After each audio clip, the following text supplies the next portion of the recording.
Mount from Mason County Central has joined us, and seeing that it's about 6 minutes after 10, we'll probably get started with your presentation, and if others join, we'll just welcome them. Sure. Sound good, Jeff? Sound good, Jeff Mount? Yep, he's nodding his head. All right. So hey, Jeff, thanks for joining us. Just a real quick intro. I'm Mitch Fowler. I'm the Director of School Data Services with the Calhoun ISD, and I've been up in your neck of the woods here recently to talk a little bit about how we've implemented Illuminate and just some of the pieces that have gone into the implementation, really before we jumped into all the pointing and clicking and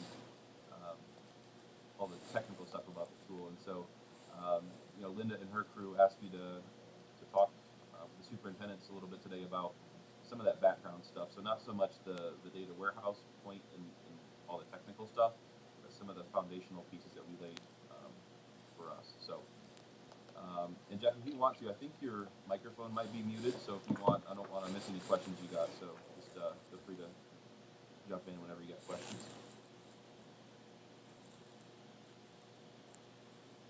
All right, cool. I'm going to go ahead and share my screen, and we'll go ahead and get started.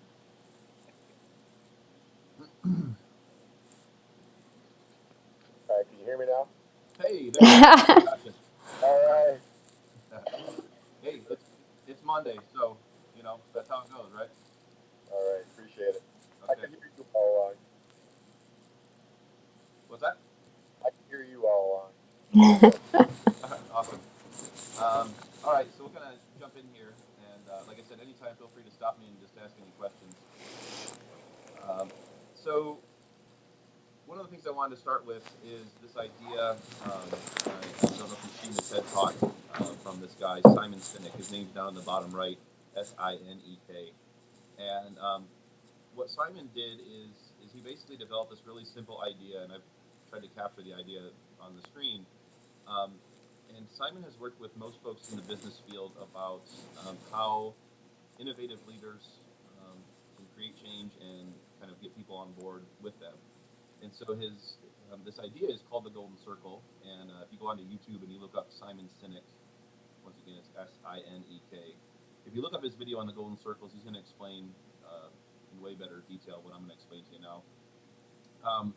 So the idea here is that we usually ask the questions of what are we doing, how are we going to do it, and then very very few times we get into the why. Why are we doing this? And so what I try to illustrate here is, with the red arrow, in terms of a data warehouse, okay, so what do we want to train people on? How are we going to train them? We kind of start from the outside and work our way in. And I know with the data warehouse and a lot of initiatives that I'm a part of, we rarely start with the why. So, why are we investing as much time and money and resources with a data warehouse? What's our purpose? So we really tried to start with the why, start in the middle, and kind of work our way out here in Calhoun when we implemented Illuminate. So, with the green arrow, again, just trying to center ourselves and ask, why are we doing this? Why are we collecting data? Why are we having people go to training? And then moving from the inside out. And the reason that Sinek kind of proposes that this works is because it's pretty closely tied to brain research. If you can connect with people on the why level, in most cases, people are gonna follow you. People are gonna buy in. So he kind of talks about, people don't buy what you buy; they buy why you do it. And if you can connect on that common level with the why, you can create more momentum. So just wanted to start with that. It kind of drives a lot of our work down here and is a big part of kind of what I talked about when I was up your way a couple months ago. So again, if you haven't had a chance, it's a great video. It's about 18 minutes long, start to finish, and changed the way I do a lot of my work. So it's pretty good to check out. So another hard part here, that we face is I work in the Department of Technology, but I do most of my work with curriculum instruction and assessment. And so, we always kind of have this tool of the day, and there's all these websites and apps and things that are always, kind of coming out, and they might last for 6 months, or we might do a training on them, and then they kind of fall to the wayside. And so the reason I have this image here is because I think it's important for educators to step back and discern, which tools do you have available to you. I mentioned this when I was up there, last time. Wikipedia defines a tool as a physical object that helps you achieve a goal. And so if you don't know what your goal is, if you don't know why you're using a data warehouse or why you're using a student information system, if you don't know what that goal is, or you don't start with the why, it's awfully difficult to pick out the right tool. I might end up trying to pick a wrench to hang up a picture in my living room, and that's probably not the best tool for my goal. So again, really just trying to get people to slow down and be discerning about what it is they want to get out of the tool and what their goal is. Does that make sense? Sure does. Awesome. All right. And so it comes as a surprise to folks where, I'll meet with people and I'll kind of say, okay, what do you want to accomplish here? What do you want to do? And they'll explain what they want to do. Illuminate or Power School or, whatever tool, that might not be the best tool. So, we got to take stock in what do we have and what's the best one. So just want to reiterate that one. All right, so now we're going to start to get into some kind of pretty specific educational stuff. So what I have up here is one of what could probably be 1,000, hundreds of thousands of protocols that educators might use to analyze data. So I worked with a school, actually it was Battle Creek Public Schools, and I asked them, before we do any kind of training on the warehouse, what questions do you want teachers and or administrators to answer once they collect some of the data? And so you can see here that they gave me this is the sheet they gave me. It's pretty basic, 4 questions or so. But the important about this is that they know that this is the end result. They need teachers to be able to answer these questions efficiently. And if the data warehouse is getting in the way of these questions being answered, then the teachers aren't going to be able to do what they need to do with students. So this is a huge piece for me, and it's a huge piece for districts that want me to do training, because if they don't have these questions in place, that tells me they probably haven't started with the why, and we need to go back and figure out why are you collecting the data and what do you want to do with it. So this is an important training piece for us to kind of start with this kind of a protocol. It doesn't matter what questions you have. We were talking about the Lipton and Wellman protocol. There's all sorts of protocols out there. The important part is that you have one, and you have one before you jump into all the training and stuff that you take a look at. And you're going to see this come back here in a little bit, because it's important to pair the protocol with the tool and making sure that the tool you're picking to help with the protocol is going to give you what you need. So speaking of what you need, I have a lot of folks, and I apologize, this is blurry, but I have a lot of folks who don't really know what they need, and they're not quite sure what a data warehouse does for them. And the reason for that is because they aren't quite sure what to do with data anyway. I kind of liken this to, I used to teach 4th grade, and it wouldn't make much sense for me to start a multiplication lesson by giving kids a graphing calculator and showing them how to use a graphing calculator to learn multiplication. That's a pretty powerful tool, and they probably don't have the base knowledge of multiplication and how numbers works in number sense to use that tool effectively. They're going to spend most of their time just kind of messing with the tool and typing in stuff, and it's going to get in the way. So what I have here is a picture of an activity that I do with educators who are having a hard time just figuring out what to do with data in general. And so what we do is we start with a very simple 11-question social studies assessment. It's multiple choice, it's tied to standards, and I give them the answer key, and I have them go through, and the first thing I do is I have them go through and I just say, okay, here's the answer key, score the test, and tell me how the kids did afterwards. And it's interesting, I give them like 15 minutes to just score the test, and I only give them like 5 or 6 kids, sample tests. So they go through and they score it, and then what's interesting is that pretty much everybody in the room is doing this differently. So some might go through and grade 1 test at a time. Other people might go through and grade 1 question at a time, so question 1 from each kid. And so what they end up with is I have them share their data, and they're all over the board. Some people might say, well, my class average was this. Some people might say, well, I had 5 students who were proficient. And so they're all over the board because there isn't a common understanding of how they're going to look at data and what they're going to do with it. So I kind of use it to build some some base knowledge. And then we jump into these templates. And so I give them 3 really simple templates to help them organize their data. And you can see here, this is a template that is organized by question. So they put the correct answer up at the top, and then they write in what each kid's correct answer was. And they can start to look for patterns in what questions went well, what questions didn't go well, and they have all the kids in one spot. We then move from each question for each kid to kind of this template, and they do this all by hand. And they're most of the time they're complaining about, this takes so long. I could do this much quicker in Excel. I could do this much quicker in this tool or that tool. And that's exactly what I want them to do. I want them to start thinking about what tools do they have available to help make this process more efficient. So you can see here, they kind of go through and list, for question 1, it was worth 1 point. There was a standard, 3 kids answered it correctly. So about 60% of the kids got question 1 correct. So very simple analysis. So then we move from the question level analysis to the standard level analysis. And I show them how to look back at their question level analysis and kind of combine things so they can look at, what standards went well, what standards didn't go well, and make some claims like that. So all of this stuff kind of takes usually about an hour and a half. And the interesting part is usually it does exactly what I want it to. And what I want it to do is I want people to realize to begin with, if I ask you to look at your data and score an assessment, we do that in vastly different ways, unless we're explicitly taught how to do that. And so then when we walk through this protocol, they start to look at different ways to organize the data, and then they start thinking about what tools are available to do it faster.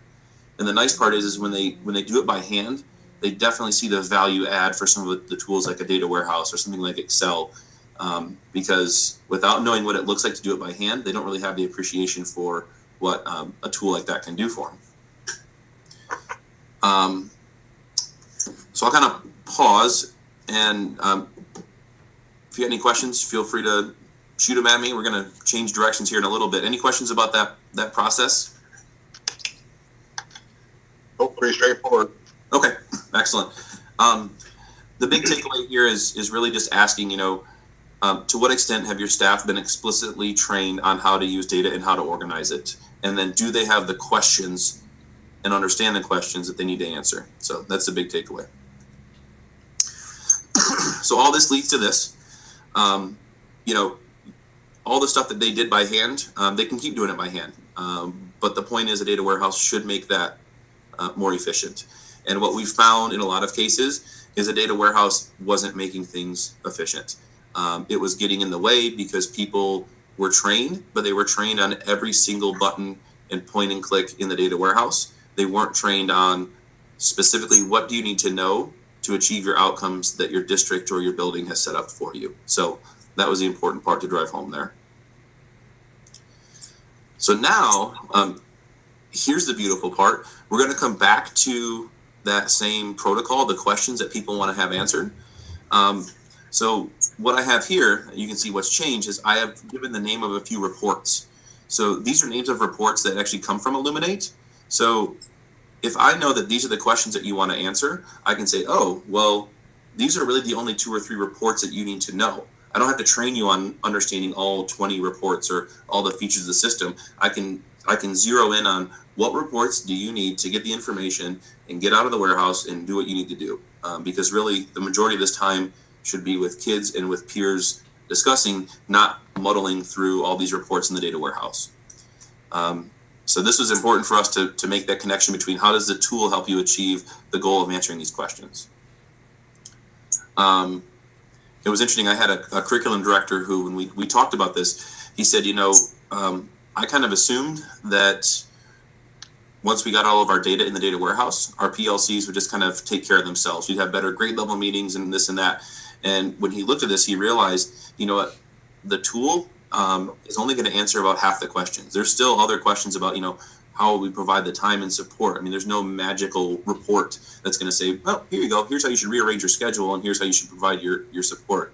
So it kind of helped him understand that the tool has limitations, and the tool is only going to help him achieve part of this goal. but at least you had a better reference for what to expect. And so then, once people have gone through doing data by hand and they understand which questions they want to ask, then a report that looks like this becomes all that more powerful. So it doesn't matter what assessment this is for. It doesn't matter the name of this report. It happens to be a report from Illuminate.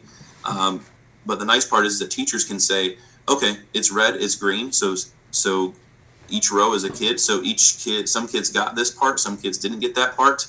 And the report starts to take on a whole new context, because before they jump in and start looking at the reports, they've already understood what questions do they want to answer and how do they want the data organized.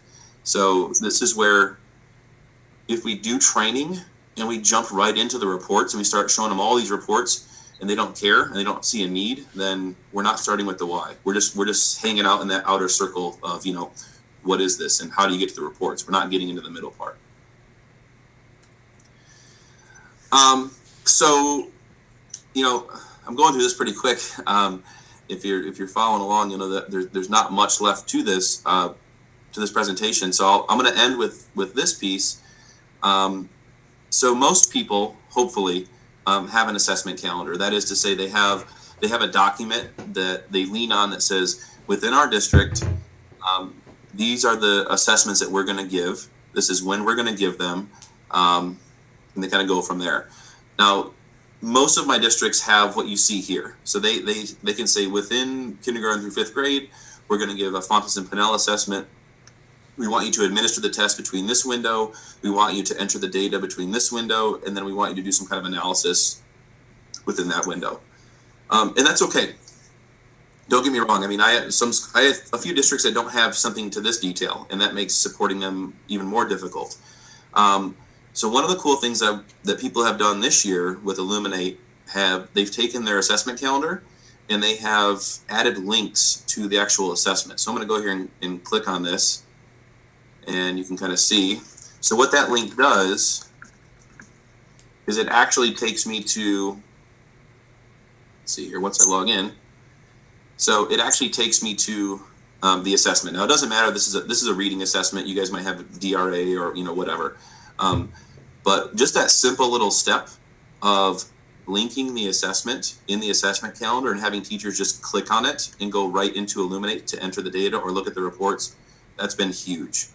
So it's a little thing, but it's been pretty awesome. All right, so let's go here. Now, whoa, back up. Sorry about that. Okay.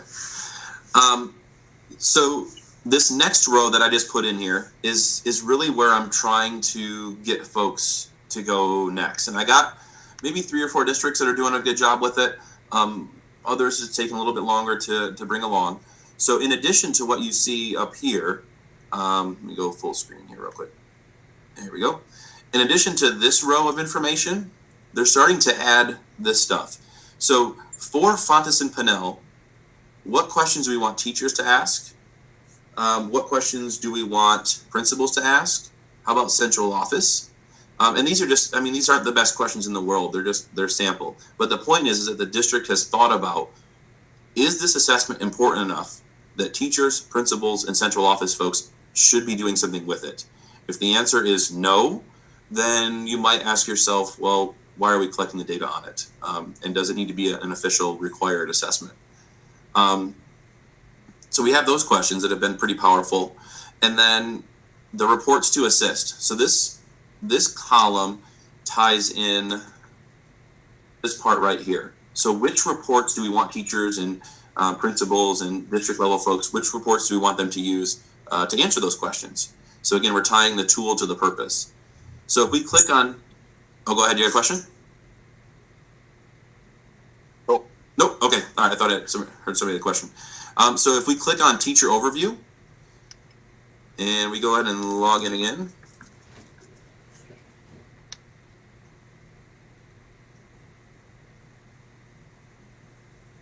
And I'm thinking I may have linked to the wrong thing. What it will actually do is it will take you, I linked to the wrong thing. So this is all the reports, all 24 reports. This is incredibly overwhelming for most educators. So if we link right to this is a link, we can link right to it. And so then people can go ahead and click on teacher overview and it will take them right to that report.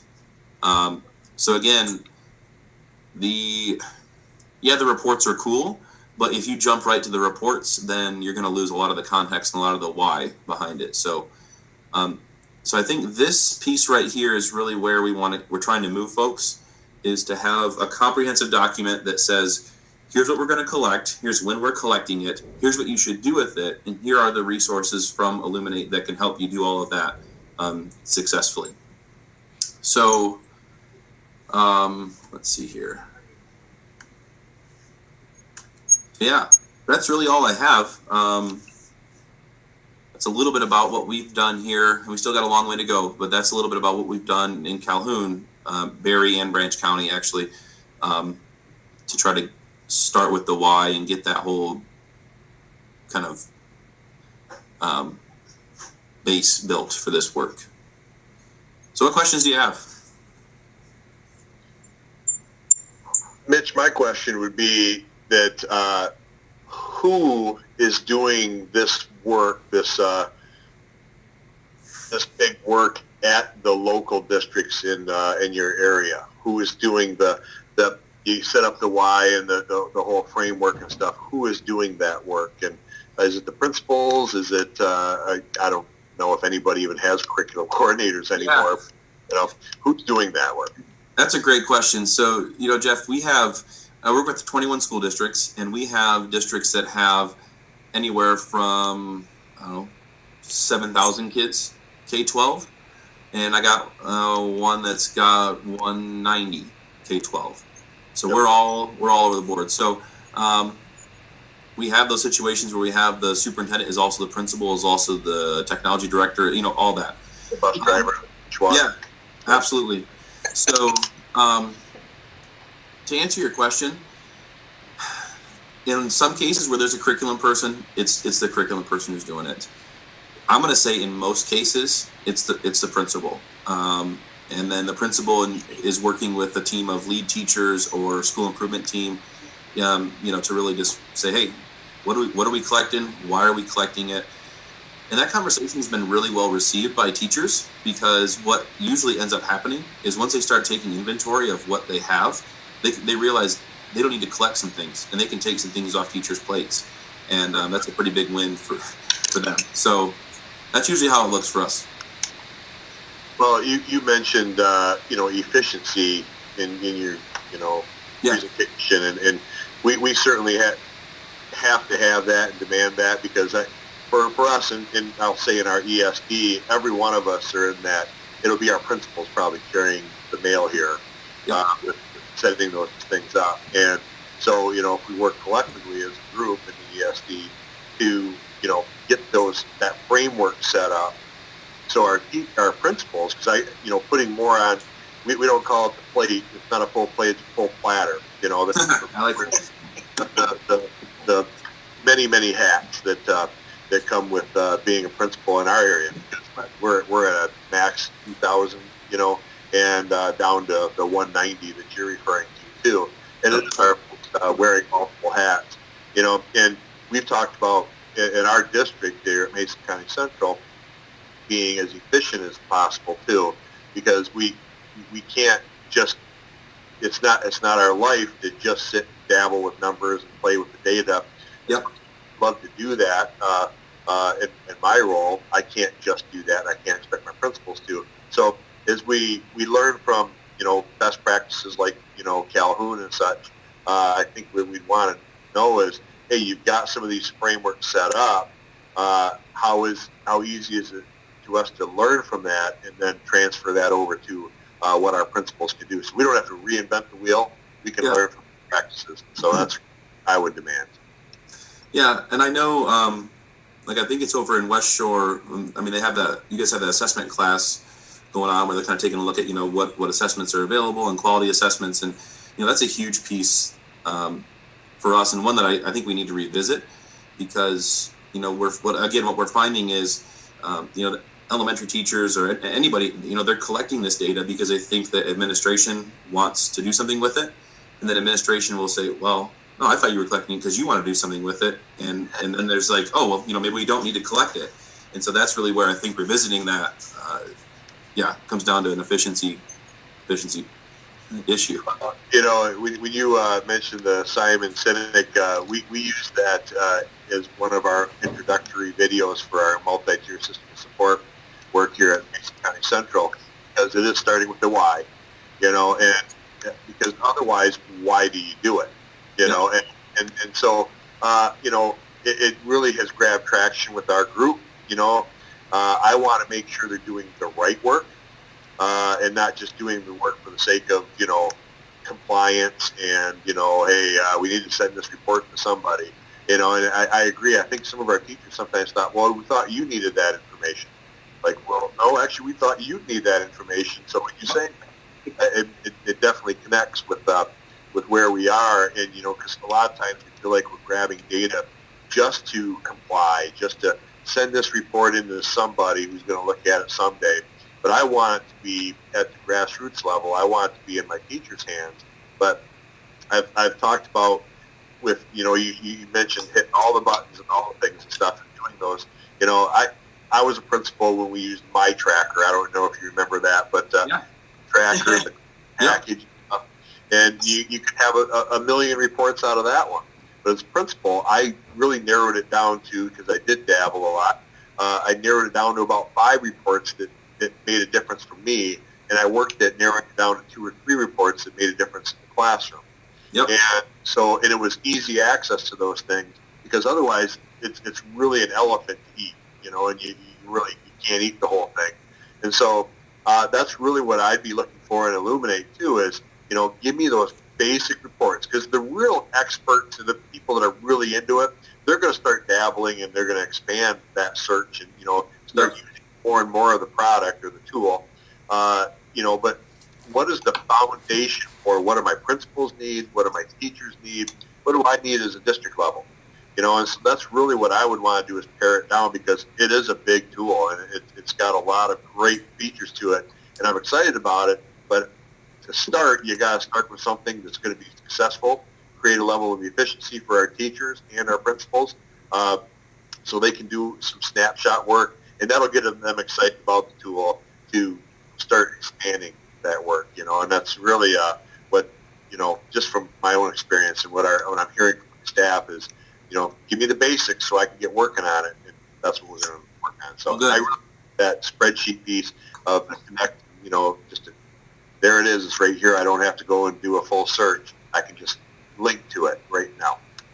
Good. Yeah, and it excites me to hear, a superintendent considering that, we don't have to do training on everything. Let's just start with what we absolutely need. Let's get some quick wins, and then, like you said, you're going to have the early adopters that are going to just branch out on their own, and they're going to get their peers excited. And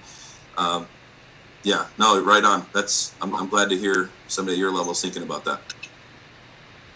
Jeff, while you're talking about that, and Mitch, as you think about what you've done with your districts, trying to figure out, and I appreciate bringing up the class. The problem with the class is, we have bits and pieces across our 3 counties. Some people have taken last year's class and this year's class, and they're ready to go flying here. And then we have some who haven't taken anything about the class. How and where? I mean, we're having this day next month, where we're inviting the coaches to come with their principals on January 13th. In the morning, and Mitch and Heidi will both be here, where we can start, entering data and then continuing to talk about the why, because most of the principals weren't at that. How do you suggest we move forward to get Illuminate? I mean, I love that form. I love how it clicks immediately to Illuminate for them. I think that's, when I was a principal, that's what people want, is easy, get it here, let me see it, and then let me get out and do, like you said, the real work. Any ideas, either of you? Or Heidi? Well, I think in a way, Linda, I think you've answered some of your own question, and that is that, if we can show our principals, maybe in a snapshot of this is what we want to do, we're going to build this form and we're going to have the links on there. We're going to make it, at least at the start, very simple. As you grab those wins while they're here, the low-hanging fruit, that will grab the traction that we need. Because, unfortunately, sometimes we're living in the data director days, and data director was kind of an epic failure for our principals for having something that provided data for us easily. We end up having the experts like the Meg Browns and things that could, pull the stuff off from there and show it to us. And we're like, oh, wow, that's really great. Where'd you get that? And it was something we always had, but we didn't know how to do it.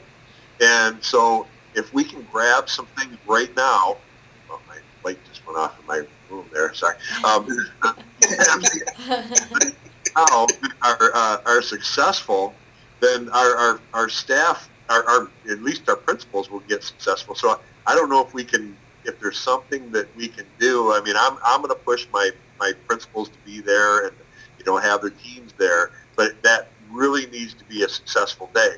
Because otherwise, if they walk away from it going, oh, it's just more of the same or what we did before, it starts to feel like a failure, feel familiar to that failure of data director, then we'll never grab the traction, and it'll be another failure on our part. So I think you said it.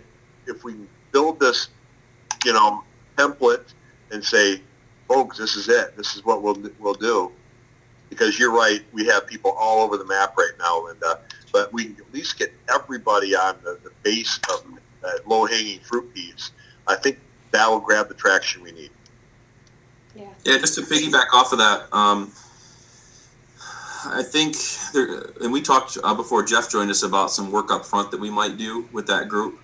I think it's becoming clear to me that folks who are going to attend that session probably need to come thinking about, and we kind of talked about maybe they need to come with the assessments they want to administer and all that stuff. But even before that,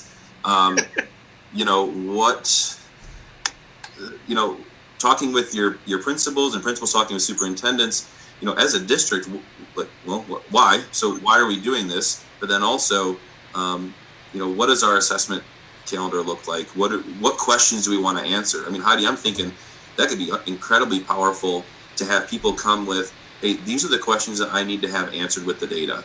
And then if we knew that ahead of time, we could tailor the training so that we don't have to show them everything. Right. We just have to show them like 3 or 4 things, and they're good. Yeah, I agree.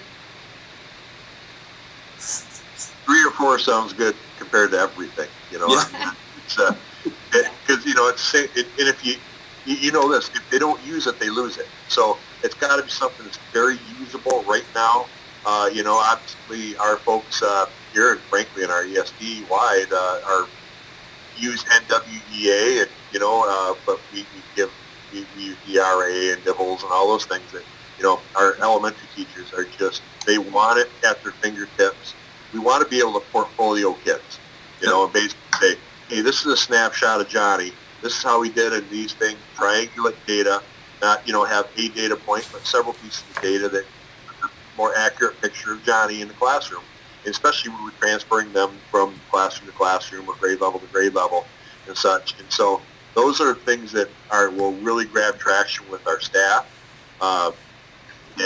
So we can share those with parents. It just keeps going on and on and on, all the layers. And so I think if we can have those pieces in place, the simple, because again, I will have folks that will just stay simple, folks that will go crazy, and then that'll be that kind of the contagious thing is I'll have that teacher go, hey, where'd you get that report? And they're like, well, I did this. Oh, show me how to do that. And then it will grow and grow and grow. I'll have some that will stay right where they are. This is what my principal wants me to have, and that's fine. We'll push them a little bit, but the others will take off, and it will be contagious across the board. The downside of that is if it's a negative or if we lose that traction, that contiguous piece will eat at it, and then we'll have another failure. That's my biggest fear here is that we if we don't see some success soon, we might lose it, and then it'll really take, the superintendent's going, but we will be successful unless we need to do this. And, that scares me. So Jeff, go ahead. Go ahead, Mitch. Well, Jeff, do you get the sense that your peers in the area, is it a common practice for superintendents to have standing meetings with principals and talking about academic data? So like maybe what you would even consider a data conference between principals and superintendents? Is that something that is, in our area, we're probably 50-50. And I'm going to ask you a question and give you my response, but I've heard that I can tell you for sure that the districts in our area that do this the best, and honestly that transitioned from data director to Illuminate, that did it seamlessly, were the ones that had consistent ongoing conversations about student achievement at the central office level. So I don't know what you guys have up there. Well, I can speak for Mason County Central. I don't know about the rest. I hear of talks and things, but we're kind of starving for data or usable data.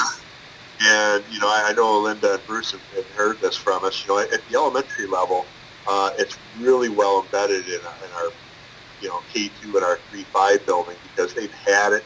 Now they're using it and stuff. They use it to make decisions and drive instruction. At our secondary, it's growing. And now with NWEA, it's really have traction. As they want to see those reports, and our teachers are really talking about it. Our high school is now just really with and really the focus school work has really helped us to kind of say, hey, you need data. You really do have more data than you think. We just got the 11th grade MME. Well, no, actually, you got a lot more than that. And or you can generate some more if, you really go out. We've done some of that.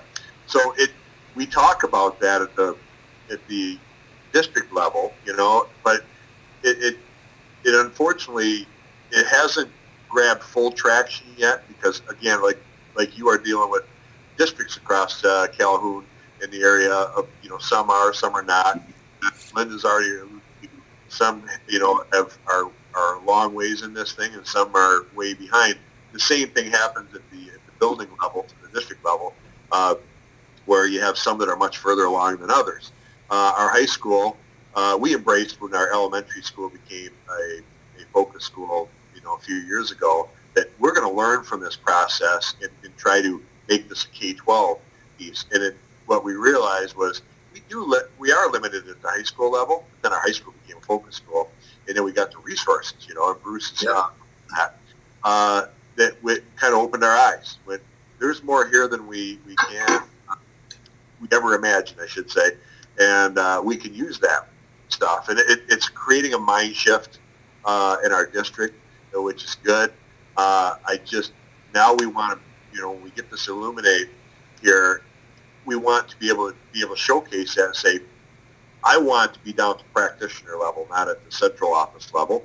I want to be able to look at reports, but I also want my teachers to be able to look at those reports and make decisions to drive instruction. I want them to be able to see that, man, we are pretty short in this particular area. Here's our gap. Here's our weakness. Use that gap and weakness to drive instruction, because we have discovered that.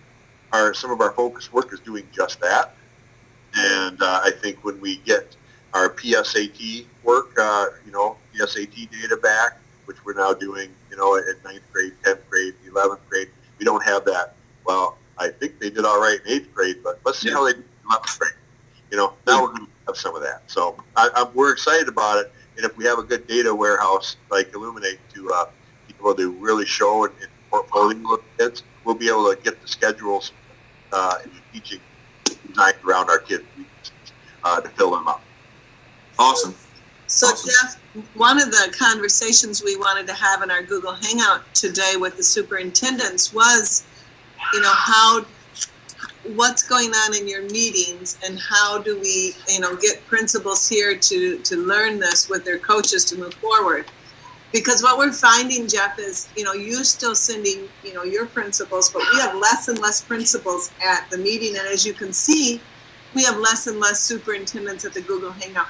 I know everyone's busy, And as you know, we created this for continuous communication. So I don't know. There. Well, I think what really has to come down to it is, even our Sups meetings haven't had perfect attendance, that's for sure. I know, and I've heard that principals have, been down quite a bit too. It becomes a district level expectation, and if it's kind of like, well, if the meeting doesn't feel relevant, then people will speak with their feet. They just don't show up, And I don't know all the reasoning behind everybody else. I've heard my principal say, well, geez, so and so is not showing up. It's become less important. I know we've talked about this very Google Hangout here was something that we came up with in our Sups meetings as being a more efficient use of people's time. And here I am looking at people that I would have expected to be here and wondering where everybody else is. Really what it's going to come back down to is we need to have these tough conversations at the Sups table. We need to have the conversations at the principal's table, but it probably really needs to start with the Sups, because if the Sups saying you don't need to bother going to those principals meetings, they won't go, because I know that the job back in the office and back in school is huge, and their mind is there anyway, going, oh boy, wait till Johnny blows up, so I'm gonna be leaving here in a second, and I'm gonna have a phone call, and I know that is, but if you got to really set that expectation, I've always said, unless there's an emergency, you need to be there. Well, almost every day in the life of a principal, there's an emergency somewhere, and I know. It's an easy excuse to not go, but we have to have that conversation. Sups, maybe, and I don't have the answer. I really don't, but because I don't want to speak for others. Right. We need to have that conversation eyeball to eyeball and figure that out, because there's so many things we need. I know some will say, well, we'll just do that on our own. And that's not a true level of efficiency either for districts our size. We need to use the resources that are available, the Bruces, the Meg Browns, the Linda Stegas. And, we've embraced that. Others have said, well, we're going to do it on our own. And if they do that, then I guess we have to just move forward without them. And, we can't be all things to all people. And if some just say, hey, we're going to hire our own person and do this, and we're going to use our resources there, then we got to move on and forget about them. And maybe there's only 3 or 4 of us that really want to embrace it. Then we'll just do that, I guess. But I'd like to see them, look them in the eyeball and say, what are you missing out on? Because maybe you're hurting the rest of us in the process. Maybe you're holding the rest of us back that want to go. And if you want to move on, move on. And, but I like to do that eyeball to eyeball and not guess what they're thinking. But it's always hard to get them up there to have a conversation. So maybe it'll be a conversation. We have a Sups meeting January 6th. And maybe part of it will help from the strategic planning that we're having. Maybe some things will specifically come out that we don't know that, thinking that data director is, if you hear screaming in the background, I just want to let you know that, remember, this is a special needs facility. So no one's getting killed here at West Shore. But there is a child probably having a very interesting day. But, we know how that goes. We understand. Right. I thought, gosh, I better tell them. Screaming is going on. We're really not holding anyone in the back room, telling them. We did a survey trying to find out what they want. But anyway, we'll look at that. Jeff, while I have you, the other thing is, I think that what we'd like to know in the general ed team is if you are planning on using our whole staff on February 12th for that professional development day that you have. We did reserve everybody here.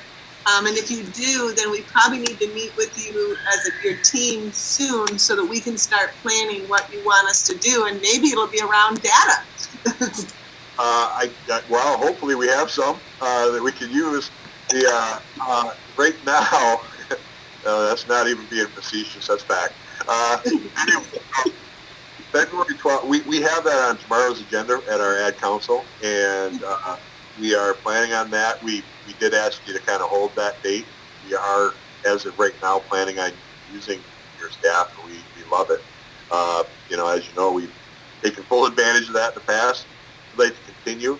I will have it on my admin council agenda tomorrow to just finalize what our hope is. And I do know that we were talking about February 12th being a heavy data day, just to really look at what we have, because we really haven't been able to use it very well anyway. And there's an example of, if we can get some Illuminate basic stuff, we can grant those apples right now that are hanging low on those branches and really show our staff how it can be used to work the rest of the year.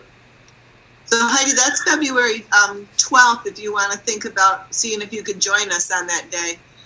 Jeff, my suggestion would be then, and I know you have your meetings on Tuesday, so I don't know if this would at all be possible. Our Gen Ed meetings are normally on Mondays, as you know. So it would be great if the team could meet with you guys so we really knew what you want, maybe help you think through what you want. And then, because they'll need to start planning soon in January. Yep. So I don't know if it's a possibility at all to meet on a Monday. We have a meeting January 4th. That's the day they come back. The one good thing about it is kids aren't usually out of control the day they come back. Yeah, the period, that could be the case. I can check on that and see if the 4th works. We were, that week we're kind of, let me see, we were going to have ad council on the 5th of that week. I will check and see if the 4th works for us. Okay, we can come anytime during the day you would want us. Right. Okay. Typically, I think we're meeting in the mornings now. Okay. And we'll just see if they want to move that. We can move that. That's a good point. I'm hoping they say, you're right. I think that might be our our best day of the week that week. Maybe the best day of the month, just because, Could be. All right. Well, any other questions for Mitch before I know you had something else, Mitch, and we greatly, greatly, greatly appreciate you taking your time to do this. And Mitch and Heidi, I'll be typing something up from our notes and for our January 13th meeting. Okay. Anything else for Mitch? Just a thank you. Best practices is what we need to do. We need to share, and I appreciate your willingness to share. No, thanks for having me. I look forward to working with you guys coming up here. Thanks, Mitch. All Appreciate right, guys. Have a good holidays, all right? You All right. You too. Yes, bye-bye. Jeff, anything else that you have for us as a Gen Ed team? I think that's good. I will get back with you, probably tomorrow afternoon, hopefully, and with feedback I get regarding the 12th and January 4th, and we'll hopefully be able to firm up some dates and times.